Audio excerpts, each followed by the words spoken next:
Say February 19, 2020 is approved as written. Just like every other member of the Kentucky House, Representative Josie Raymond casts votes, So I vote no. meets with the people she represents, Let's try to mitigate that type of risk. and is constantly on the move for work.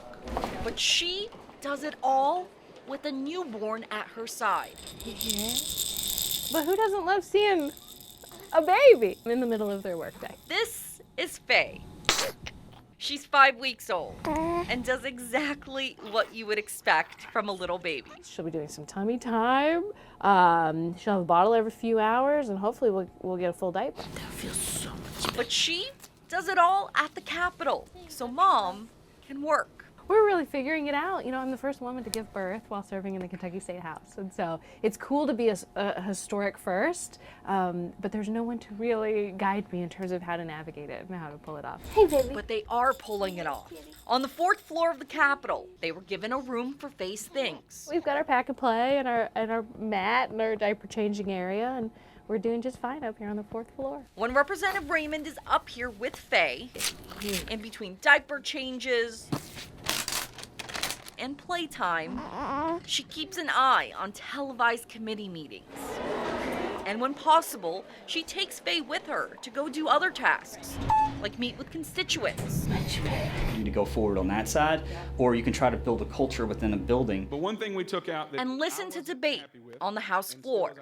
And when she needs it, she has help. I have an incredible husband, and then I have a wonderful nanny, a constituent of mine who drives with me from Louisville every day, and I couldn't do it without each one of them. Representative Raymond? Here. Typically during a workday, Faye also spends time with her nanny, I'd like to explain my vote. which helps out when Representative Raymond needs to question some big bills moving through this year. How do you track cash spending? During that, baby Faye typically takes a nap, where Mom can see her. Right now, she doesn't cry too much, but that doesn't mean things don't get stressful at times. When we have tough moments and I think, what am I doing? What am I doing here? What is she doing here? You know, I'll hear from moms who say mom goals, or, you know, if you could do it, we can do it, these sorts of things. And that's been really heartening. But Representative Raymond knows she's one of the lucky ones. She can afford a nanny, and she works a flexible job where she says her colleagues are supportive. The majority party gave me a wonderful gift basket that's bigger than the baby. She knows because Kentucky doesn't guarantee parental leave and childcare is very expensive, not all families can do something like this. But not everyone has that privilege, right? You know, there's so many women who are back at work already who don't have their baby in their arms, and then there's women who choose to leave their positions because they don't have the flexibility they need to care for their child, right? So it's having these conversations in public, out loud, so we can make changes. And to help with those changes, she's fighting for laws that can help Kentucky's families. My top legislative priority here has been bringing pre-K for all to every 3- and 4-year-old in the state of Kentucky. I've got a parental leave bill, I've got a full-day kindergarten bill, right? And I'm living this experience. I know that when we invest in families and mothers and children, right, we empower the whole family, the whole community. And by showing up with her baby, embracing this role as lawmaker and mother, Representative Raymond hopes it changes the way people look at career women starting their families. You know, it's 2020, but we're not used to seeing mothers with very young children serving in office and in the media and in high positions. And so it means a lot to me to have this responsibility, right, to represent and to show that women who've just had babies are fully capable of participating in the public space. So her goal is to make this image, a mother with child, the new normal, especially in Kentucky politics. Clerk will take the roll. We're trying to normalize it, right? I'm the first woman to give birth while serving in the Kentucky State House, but I will not be the last. I can't work, I can't eat, I can't stay at home, I can't drive my car, I can't do anything. I can't do anything. For more than a month, Nina Mason has been in hiding, afraid of what could happen next. I'm scared. Understandably so. Here's a glimpse of what she says has been a living nightmare. Her car vandalized with spray paint and her tires cut 4 separate times. I feel like slashing of the tires is just the beginning. Mason says it all began October 29th when she left her job in Lexington and reported to police she found her car covered in orange spray paint, her tires slashed beyond repair. The same day, she tells me she came home to Winchester and found this.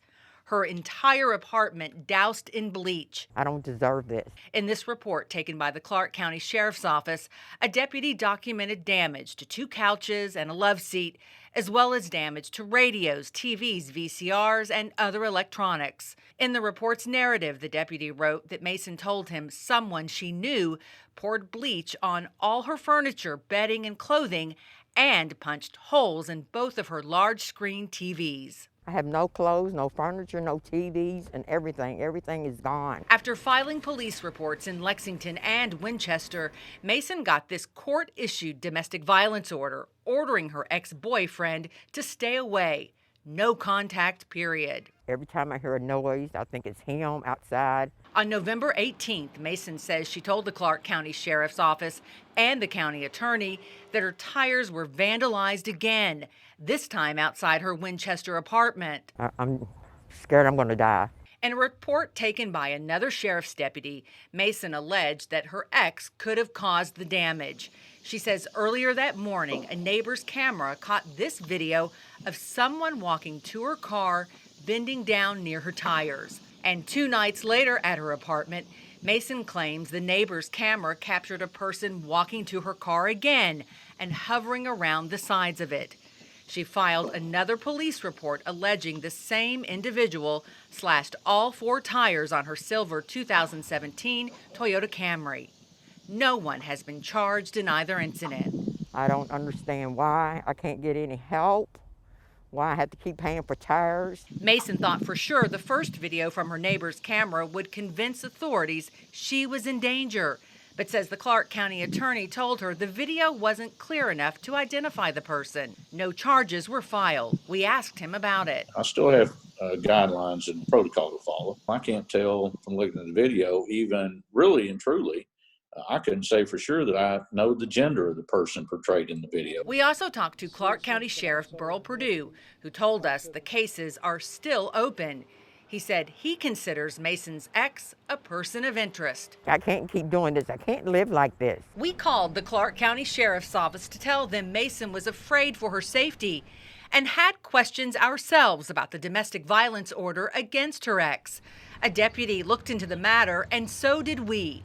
According to court records, the county attorney's office had already prepared this arrest warrant on her ex-boyfriend for violating the DVO. It was generated on November 23rd, but had not been served. And then on the 25th of November, I think you called Detective Aaron Matthews in the Clark County Sheriff's Department and asked him why this warrant hadn't been served. At some point in time, that led to a call to the Scott County Sheriff's. November 25th, Scott County deputies arrested Edward Davis at his job on a warrant for violating the domestic violence order. According to the warrant, Davis violated the no contact order when he allegedly sent a threatening text to the victim and was alleged to have damaged Mason's property. Clark County Attorney William Elkins told me the damage pertains to the tire slashing at her home the first time. The violation is a misdemeanor. Davis paid a $2,500 bond and was released from jail the same day. I am fearful. I have never, ever experienced anything in my life like this. On December 10th, Edward Davis was arrested again, this time on 3 warrants in Lexington, connected to the 2 alleged vandalism incidents at Mason's job. Police charged him with 2 counts of criminal mischief and 1 count of violating the domestic violence order. According to the arrest warrants, on both occasions, the same suspect was seen on video surveillance near Mason's vehicle when it was vandalized. In the tire slashing on November 25th, the officer wrote the video surveillance system showed the suspect pull into the parking lot a few minutes after Mason arrives. It goes on to say the suspect was seen getting out of his vehicle and walking to Mason's vehicle, and after being by her car 15 to 30 seconds, he leaves the parking lot. After his second arrest on December 10th, Davis bonded out of jail the next day after someone posted his $5,000 cash bond. After first declining to speak with me, Edward Davis changed his mind and later told me over the phone he had nothing to do with vandalism of Mason's property. He called her a scorned woman who was trying to set him up and vows to clear his name in court. I don't bother anybody. I just go to work and I go home. As for Nina Mason, she says she'll continue living in hiding, wondering what could happen next.